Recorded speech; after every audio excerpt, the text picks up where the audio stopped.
nama saya Ipan Mustafa dengan NIM 240106077. Saya akan mempresentasikan tentang materi hak asasi manusia pada pasien dengan perbedaan gender.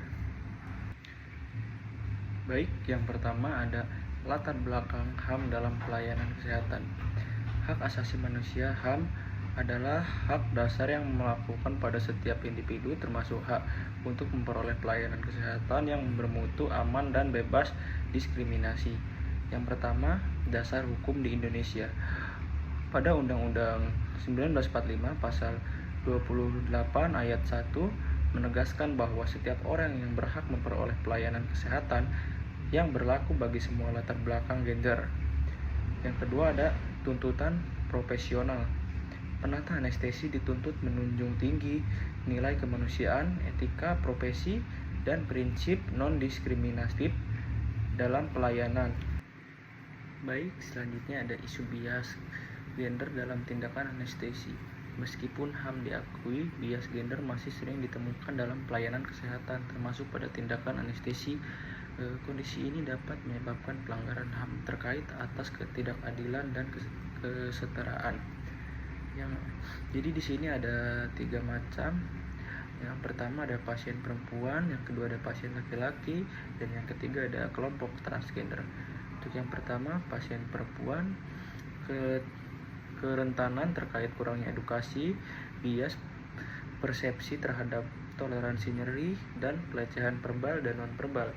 Dan yang kedua ada pasien laki-laki, bias anggapan lebih kuat sehingga mengurangi empati atau dukungan emosional yang seharusnya diberikan.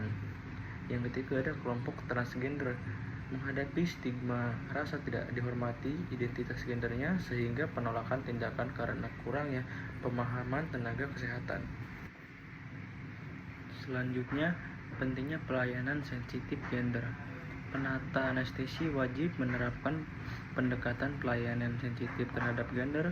Prinsip ini menuntut pemahaman akan kebutuhan biologis, psikologis, sosial, dan kultural yang berbeda antar gender. Yang pertama, memahami kebutuhan pasien yang berbeda antar gender dalam pemberian anestesi. Dan yang kedua, menjaga keamanan dan kenyamanan pasien, termasuk memastikan privasi selama pemasangan alat dan induksi anestesi. Yang ketiga, melindungi pasien saat dalam kondisi tidak sadar dan tidak mampu membela diri. Dan yang keempat, kegagalan dalam prinsip ini berpotensi menjadi pelanggaran HAM dan etika profesi. Baik, selanjutnya prinsip HAM dalam pelayanan anestesi ini dibagi menjadi 4. Yang pertama ada keadilan dan non-diskriminasi. Pelayanan harus diberikan secara adil tanpa memandang jenis kelamin, status sosial, budaya ekonomi, atau latar belakang agama pasien. Dan yang kedua, hak atas informasi dan informed consent. Pasien berhak memperoleh informasi lengkap mengenai tindakan, risiko, manfaat, dan pilihan metode anestesi, serta memberikan persetujuan sadar tanpa paksaan. Dan yang ketiga, privasi dan martabat, menjaga kerahasiaan informasi medis dan memastikan martabat pasien dihormati selama prosedur intensif. Dan yang keempat, pelaksanaan dan mutu pelayanan. Pelaksanaan harus sesuai standar profesi, menggunakan alat yang standar, dan meminimalkan risiko kesalahan medis. Baik, selanjutnya ada bentuk-bentuk pelanggaran HAM dalam anestesi. Ini dibagi menjadi 2. Yang pertama ada kurangnya informed consent, yakni tidak memberikan penjelasan memadai mengenai risiko, efek samping, atau prosedur anestesi. Tindakan tanpa persetujuan yang jelas dianggap merendahkan martabat pasien.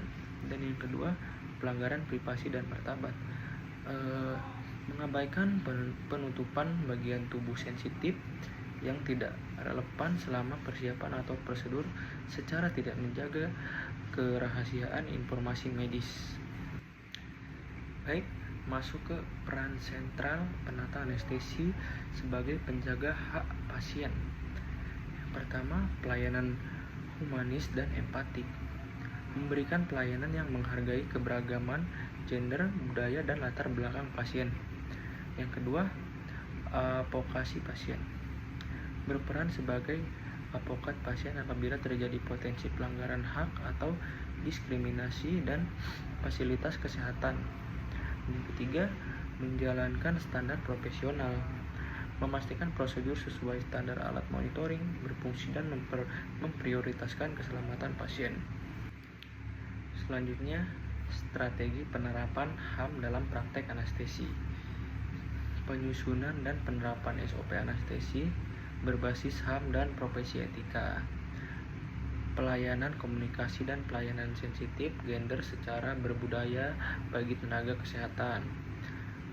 Peningkatan mutu fasilitas anestesi terutama di daerah 3T, terdepan, terluar, tertinggal. Dan selanjutnya, peningkatan literasi pasien tentang hak-hak mereka. Yang terakhir, evaluasi mutu dan keselamatan anestesi secara berkala untuk pencegahan dini. Ini kesimpulannya, pelayanan anestesi dalam bagian integral dari pemenuhan HAM penata anestesi memiliki peran sentral dalam menjamin setiap pasien memperoleh pelayanan yang adil, aman, manusiawi, dan menghormati martabatnya tanpa memandang gender. Sekian presentasi dari saya. Mohon maaf bila ada kesalahan. Wabillahi taufiq wal hidayah. Wassalamualaikum warahmatullahi wabarakatuh.